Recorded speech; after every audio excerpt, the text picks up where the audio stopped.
السلام علیکم ورحمۃ اللہ وبرکاتہ۔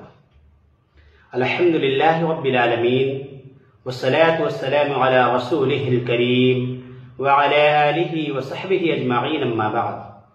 تمام قسم کی تعریف و بڑائی اللہ سبحانہ تعالیٰ کے لیے ہے جو ساری کائنات کا پالنہار ہے۔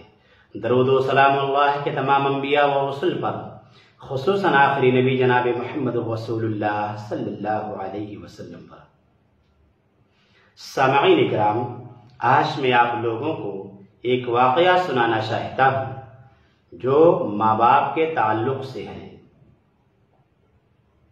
حضرت عبداللہ بن عمر رضی اللہ تعالی عنہما سے روایت ہے کہ ایک آدمی رسول اللہ صلی اللہ علیہ وسلم کی خدمت میں حاضر ہوا اور عرض کیا کہ اے اللہ کے رسول، میں اللہ کی رضا اور آخرت کے گھر کے لیے آپ کے ساتھ جہاد کی نیت سے حاضر ہوا ہوں، لیکن جب میں گھر سے آیا تو میرے ماں باپ رو رہے تھے۔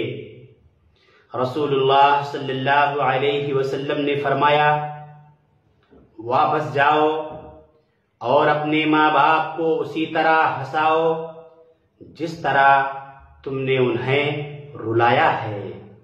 محترم حضرات، ہم تمام مسلمانوں کو چاہیے کہ ہم اپنے ماں باپ کی قدر کریں، ان کی عزت کریں، ان کی بات مانیں، ان کے ساتھ حسن سلوک کریں۔